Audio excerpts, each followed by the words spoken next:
This podcast is a Jeff Townsend Media production.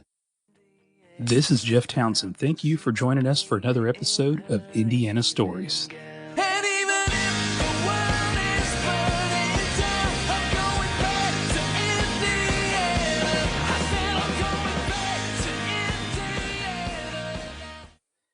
It's time for another Indiana story. Welcome to Indiana Stories. I'm the host, Jeff Townsend, and I'm glad that you are checking this episode out today. And I hope you've been enjoying the podcast so far. We've got a lot of positive feedback.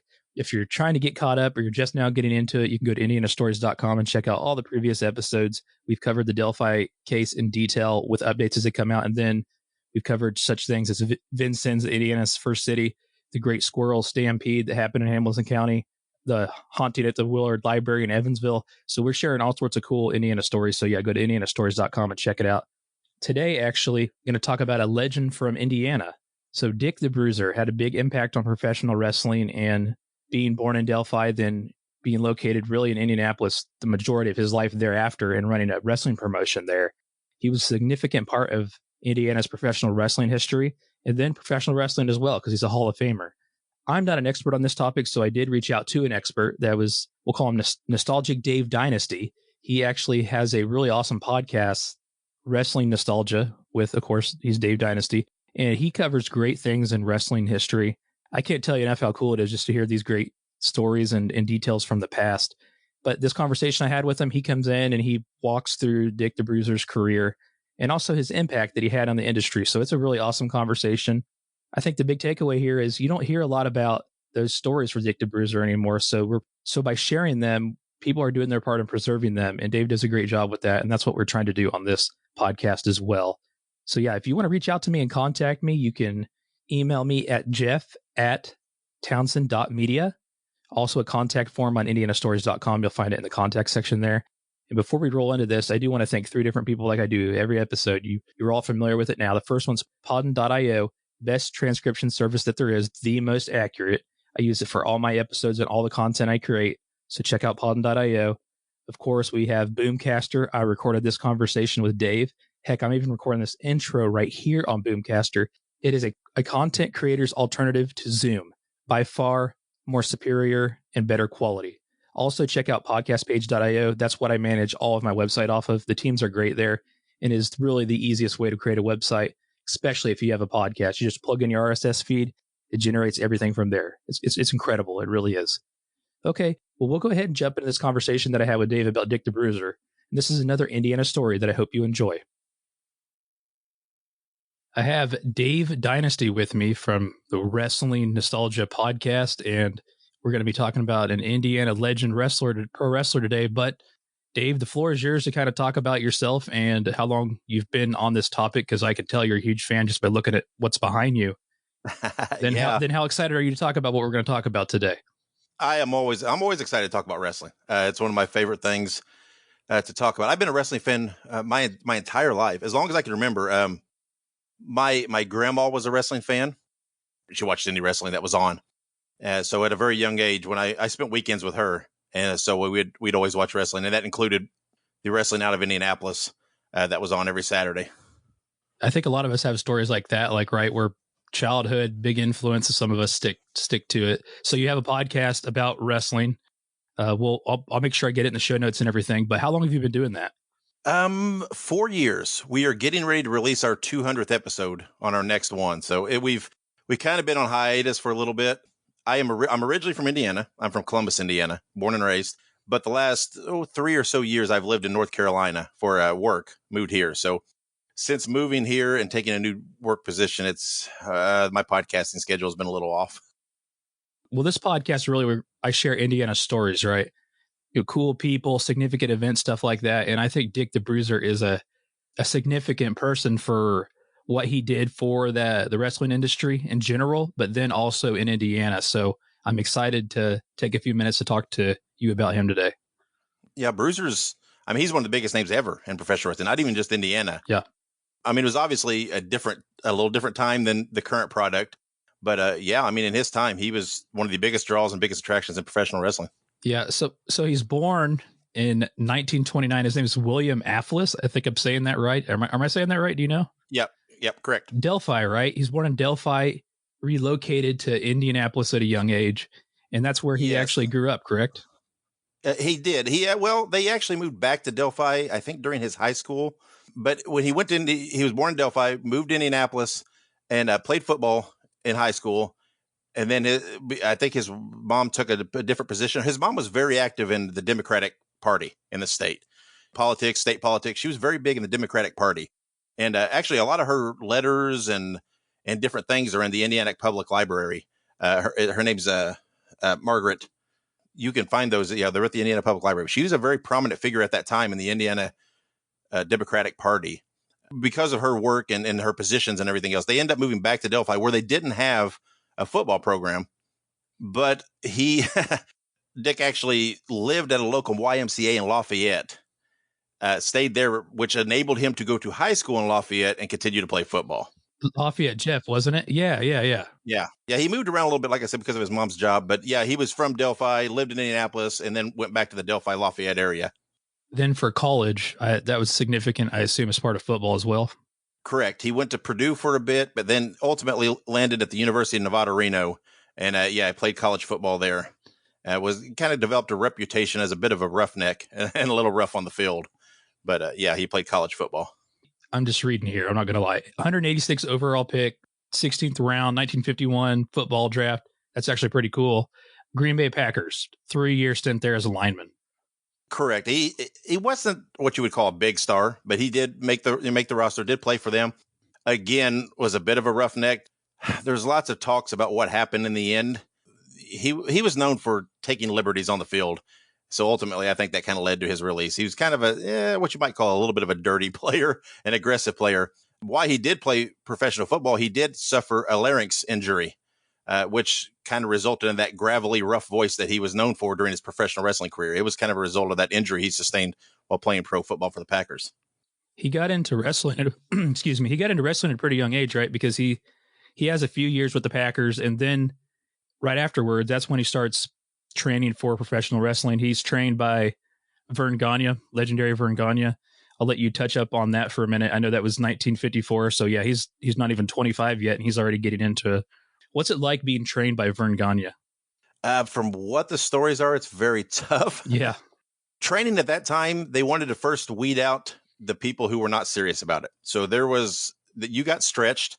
There were some liberties probably taken to make sure that you would come back the next day. But Bruiser, like I said, he was a tough guy. I mean, he was already established, as being tough through this football career and his football days. So he made it. Vern Gagne liked guys with those kind of backgrounds, with amateur kind of backgrounds, whether it be in football, professional wrestling, whatever else. He liked guys that had legitimate athletic backgrounds. And Dick the Bruiser, I mean, because of his look, his size, that gravelly voice, he was custom made to be a professional wrestling bad guy. Yeah. Oh, 100% for sure.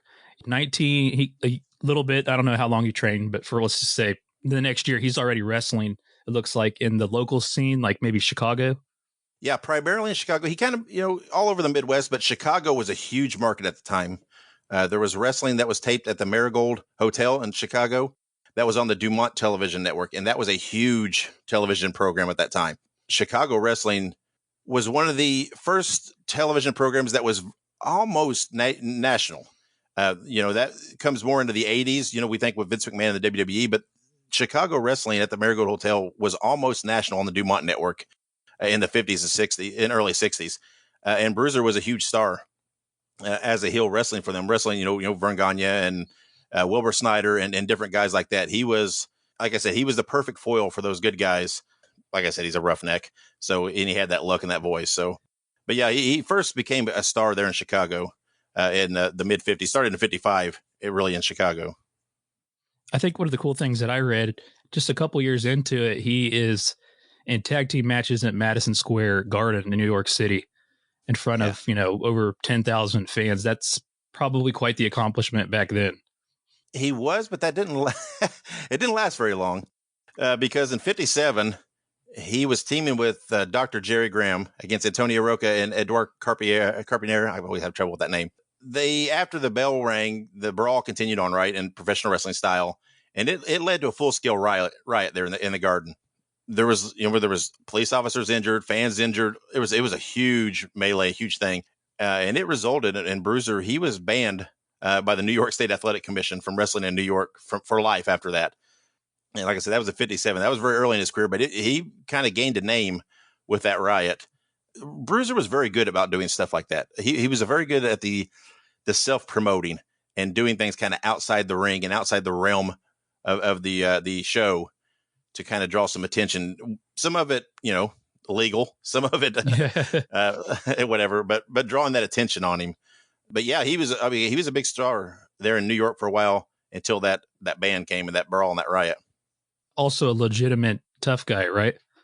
There's lots of stories about Bruiser and things like that. In the early 60s in Detroit, he was going to wrestle Alex Karras, who's an NFL player. A lot of us most know Alex Karras as being the dad in the TV show Webster from the 80s. Yeah. That was Alex Karras. They were going to have a match, and it was a big deal. And as to kind of promote the match, they had agreed Bruiser was going to go to Karras's bar, and they were going to stage a brawl, to kind of get some attention, hopefully some media attention. Well, the thing is, some of Karras's family was there and it worked in the bar, and no one kind of smartened them up or clued them in, and they got involved in the brawl. So Bruiser didn't back down, and he ended up fighting back. The bar was almost significant damage to the bar. Lots of people injured, police officers injured. You hear wild tales about how many people were injured in this brawl, but Bruiser was arrested and charged with assault, mostly because of the brawling with the police officers. And he had to end up paying, I think, $50,000 to help cover the damages of the bar and some of the expenses for the police and stuff like that. So he liked to do that kind of stuff to promote things and get that media attention. He wasn't afraid to take it too far, and he was fully capable of backing it up, physically. That's a lot of money back then when you really think about it. That's a hefty fine for his actions back then, especially. So obviously moved on to other promotions, and this is when kind of like the territories are really shaping out, and there are certain ones that are bigger than others. Can you speak on where he really, what that next step for him was when he got past this, like with these incidents we're talking about? Bruiser was a little different, right? He was, like I said, he was a roughneck. He looked like this tough guy, but he was born into a wealthy family and was educated. He understood things very well. So Bruiser very quickly realized the big money was in the promoting side, in owning your own territory, owning your own promotion. Bruiser partnered up with Wilbur Snyder and then began promoting out of Indianapolis as the World Wrestling Association. Bruiser, he had aspects that people call kind of shady and things, because the actual company was actually in Snyder and Bruiser's wives' names, so that they could continue to wrestle without being, the quote unquote promoters or owners of the business. Lots of people say that he bought the Indianapolis territory. That's really not true. I've kind of researched and done some things, and there are newspaper ads where he actually ran opposition to Jim Barnett, who was the promoter in Indianapolis at that time. A lot of people think he bought the promotion from Jim Barnett, but he started running prior to Barnett leaving Indianapolis in opposition, and pretty much ran him out of business and ran him out of Indiana. I don't think Bruiser was the type that was going to buy into anything. If he wanted something, he was just going to go in and take it. I mean, years later, he tried to do that with the Detroit promotion, which was ran by the Sheik.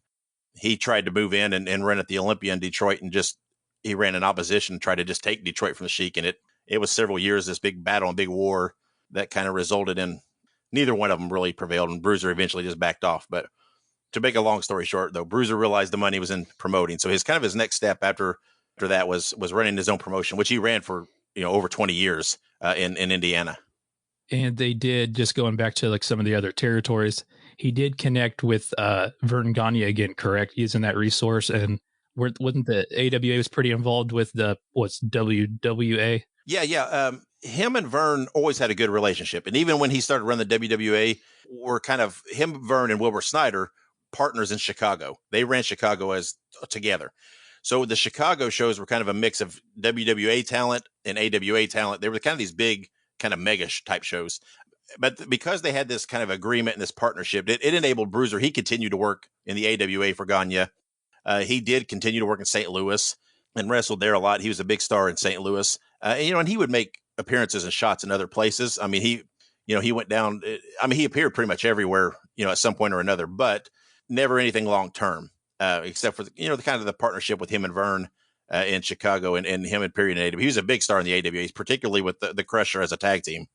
Now, that's not uncommon then to, let's just say somebody was a heel back then. It's not uncommon to move around quite a bit because you were doing these shows in front of the same crowds all the time, right? So you couldn't just be like now, obviously it's different, but back then you're literally going to a live event, the same people typically.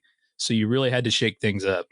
Yeah, most territories had weekly schedules, and they would run towns monthly or weekly, where they would every Monday, like say like Memphis, every Monday you'd be in Memphis, and then you would run Evansville or whatever the towns would be. So you were at these towns every week.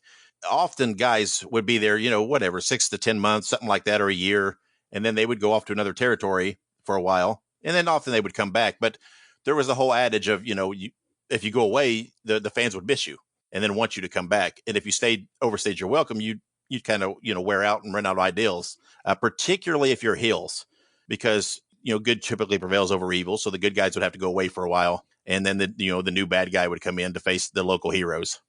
Yeah, absolutely. What are some other career highlights as far as accomplishments that really stand out to you for Dick the Bruiser? Well, I mean, like I said, he was a big star in the AWA with Crusher. They held the tag titles 5 times there, wrestled virtually everybody, including, up into the early 80s, where they wrestled the Road Warriors and some guys like that early in their careers. Like I say, in the WWA, his promotion, he held the title like 13 times, the tag titles, I think 15 times, which, some people laugh at because, he owned the promotion. But I always come with the defense that, if he held the title 13 times, he was losing it too. And I think Bruiser really understood the art of the chase. So he would be the champion, right? Bruiser was the hero, right? He was the big star, but he understood that if he would bring in the top bad guy, lose the title to him, the money was in that chase for him to try to get it back.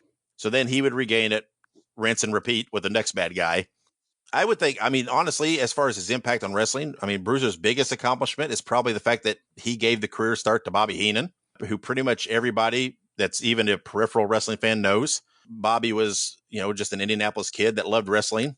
It started with Bruiser's promotion, carrying coats to the locker room when the wrestlers would come out, just doing odd jobs for Bruiser. And then just one day out of the blue, Bruiser calls him and says, hey, Bobby, show up for interviews. Well, actually, Bobby's name is Raymond. He goes, Raymond, show up. You're going to start managing and we're going to call you Bobby.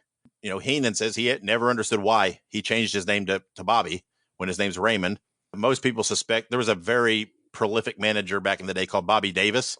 He was the blueprint for the 80s wrestling manager. He was doing a lot of that before that time. A lot of people just suspect that, maybe that name was on Bruiser's mind. Bruiser didn't overthink too much on things like that. It was just kind of a fly off the cuff. But like I said, he got, Bobby Heenan start. He started, Jimmy and Johnny Valiant, the Valiant brothers, who became big stars in the WWF later in the 70s. He first formed the tag team known as the Blackjacks, who were big stars in the WWF in the 70s. Late in his career, when he wasn't quite as deeply involved, but his promotion actually gave the start to Scott Steiner. That was his first promotion where he trained and first appeared under his real name of Scott Rex Steiner. So I think those kind of things are probably his biggest impact. He was a huge draw, a huge star. Bruiser gets the rap a lot of times of not nurturing young talent because a lot of the wrestlers he used up into the 80s were fairly old. But there were spots where he gave opportunities to guys and that became big stars in the business. He worked with quite a bit of people that we really know about. And when you talk about the WWF, they kind of set the narrative on wrestling history, right? There's no doubt about that. But even names like Bruno, he's wrestled Bruno Sammartini, he's Luthez, like Dick the Bruiser has wrestled all these big time, let's just say these names that are bigger than him now, because that's, like I said, that's what they're going to talk about. They're people. But yep. He wrestled them. Like Dick the Bruiser was wrestling everybody that was an absolute huge major star back then because he was himself. He was, yeah. Him and Bruno were very good friends. During one of the periods where Bruno was kind of on the outs with the WWF, Bruno actually wrestled for a few months in Indianapolis. And actually him and Bruiser held the tag titles there in Indianapolis together. And that was just purely, Bruno didn't do that. He didn't really wrestle for a lot of other people. But because him and Bruiser were close, he had a lot of respect for Bruiser. He came and did shots in Indianapolis. Lots of guys did. Andre the Giant, wrestled in Indianapolis. Harley Race wrestled in Indianapolis. Bruiser's often credited with giving Andre the Giant his name because when Andre was going to come in and do a show, he was still wrestling under his real name. I think it was Andre Ferry or something. It's a French type name. Bruiser didn't think that sounded impactful enough, so he said, "We're going to call him Andre the Giant because he's such a big guy." I don't know whether that's documented as proof or not. But that's wrestling's got a lot of tall tales. But Yeah, for sure. like I said, Bruiser wrestled everywhere, got to know these guys, and they had a lot of respect for him. They often came in and helped him out and worked for him when during down times in their careers. So anybody during his period, he's wrestled somewhere in this country, somewhere in the world. I mean, he was big. Him and Crusher were huge in Japan. They're big stars in Japan too. So even carries over to some of the Japanese legends. Bruiser's wrestled all them as well. What did the promotion that he ran fall victim to? Because I know he ended up in WCW as an agent in the early 90s, but like there had to be, did it just fall victim to like what all these other territories did, or what was the story with that? Yeah, when they got into the 80s, Bruiser, he kind of backed off a little. Bruiser's wife did not like professional wrestling so much. And, he was getting up there in years and he wanted to take a step back. So he kind of, he sold the promotion off to Jerry Jaffe, who was wrestled as Dr. Jerry Graham Jr. and a couple of other investors. And the promotion kind of moved its base to Toledo, Ohio. Bruiser kind of stayed involved. He did commentary for them and everything else, but he really wasn't the primary owner and booker anymore. They were still doing okay. It was just the changing of the scene. Yeah. It wasn't really, everybody says, Vince McMahon, and there's a lot to that. Because, Vince came in and signed away everybody's top stars, came in and bought TV time in the nation. And he did put a lot of guys, quote unquote, out of business. I think there was the bigger picture of overall wrestling was just moving national. So was cable, right? I mean, it was just that time. Yeah. Yeah. And everything was moving to a bigger scale. And it just, regional promotions just weren't the thing anymore, right? Some of them hung around on local TV for a bit, but they weren't drawing in the thousands like they were in the 70s. It's just everybody wanted the shiny, slick professional wrestling they saw on cable TV. I think entertainment as a whole changed that way, and wrestling was just part of it. Being innovative, being ahead of it then is what really laid the foundation for everything today. A lot of those promoters at that time, they didn't forward think like that. They didn't see that. They thought this has always worked. It will always work. It didn't work that way. It just, they didn't evolve. And, they kind of aged out a little bit, it went past them, and that's just the way it is. Well, when I finished up what I was saying, he was in the WCW, I believe, as an agent. Oh, yes.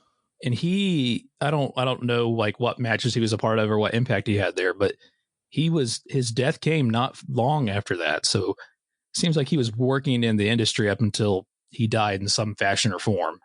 I don't think he worked a whole lot with WCW. It was just sporadic here and there. He did referee the main event at Starrcade 1990, which I think was Sting and the Black Scorpion in a cage match. He refereed that. That was kind of his last big public appearance. But yeah, he died in 91. Him and his wife were living primarily in Florida at that time.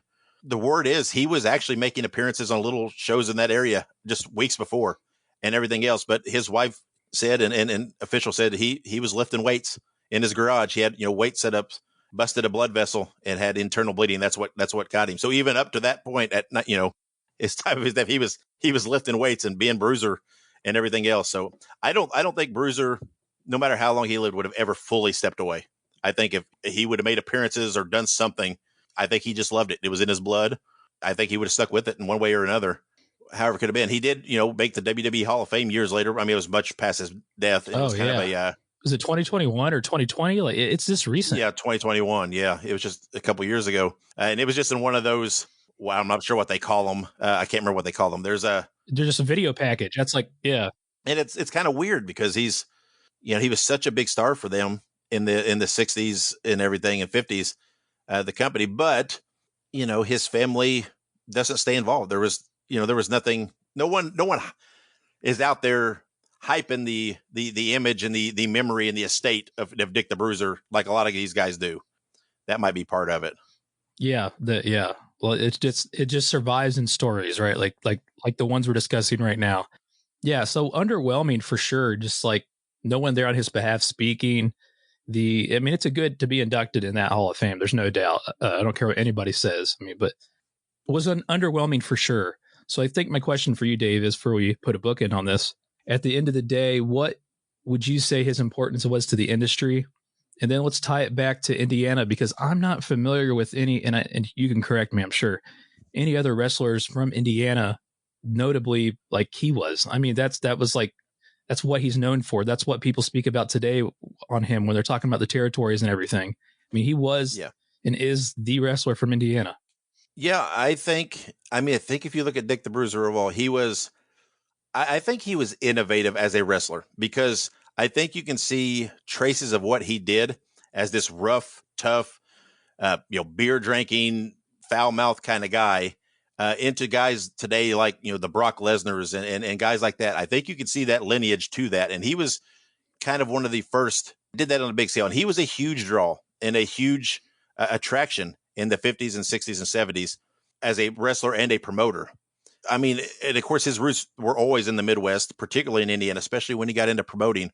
And he was a huge component in the state. I mean, he contributed to a lot of charities, did a lot of work, and whatever else. His feet, he lived in Indianapolis until he quote unquote retired and moved to Florida. So he kept his roots here. I mean, David Letterman was a huge fan of Dick the Bruiser, and named his band on his show the World's Most Dangerous Band, in an homage to Dick the Bruiser, whose nickname was the World's Most Dangerous Wrestler. He had Bruiser on his show. He was one of those guys that even when he stepped away from the national spotlight, he was still a huge draw in Indiana, huge attraction in Indiana. Everybody in Indiana at that time had a Dick the Bruiser story, whether it was seeing him on TV or seeing him at a show. My dad was a police officer in Columbus, Indiana, his entire career. And he has a story of after a show one night pulling Dick the Bruiser over for speeding through town. Bruiser pretty much sweet talked him by showing him the championship belts and all this and that and chatting with him, and got out of the speeding ticket by doing that.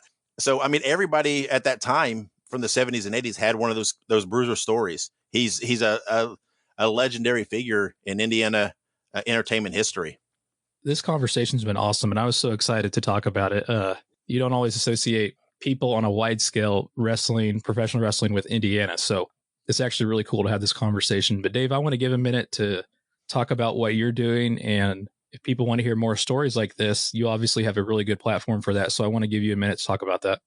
I mean, like you said, I have a podcast. It's called Wrestling Nostalgia. I've done it for several years, and it kind of is all over the place with wrestling. I talk to lots of young wrestlers and different wrestlers, but the center of it has always been Midwest professional wrestling. And I get a lot of historical figures and guys like that on there. And we talk a lot about, Midwest wrestling history. It's typically history. And there's lots of Bruiser stories, lots of WWA stories on there. And you can find that on any podcast platform. It's out there everywhere. And like I said, we're getting ready to release our 200th episode in the next few weeks. Yeah, it's like I said, there's a huge back catalog there to listen to if anybody wants to dive into more. I'm pretty active on social media. You can find me on Twitter at the Dave Dynasty. That's kind of the hub to find everything I do. Indianapolis wrestling and the WWA is really overlooked. Mm-hmm. In the grand scheme and the history when people talk major promotions. People talk Memphis, they talk Mid-South, they talk Mid-Atlantic, they talk all these other things. And in the 70s, the WWA and Dick the Bruiser was one of the biggest draws in professional wrestling. And in many circles, they were considered in the top 3 drawing territories in the country, promotions in the country. And this is when the WWF was still kind of a regional territory. So but it's often overlooked. And I think a lot of that has to do with there's not enough people out there kind of champion the legacy of the WWA and Dick the Bruiser. And we're trying to keep the stories alive with doing things like this. So Dave, I appreciate you taking the time to do this. And everybody, make sure you check out the awesome stuff that he's doing. Yep. Thank you. Thank you for listening to this episode of Indiana Stories. If you like what you heard, you can go to indianastories.com for more episodes and other stories related to Indiana. Also, if you're enjoying this podcast, there's several things you can follow: the podcast itself, the newsletter, and various other things. Thanks again for listening, and we will be back with another episode, and I hope you join us for another Indiana story.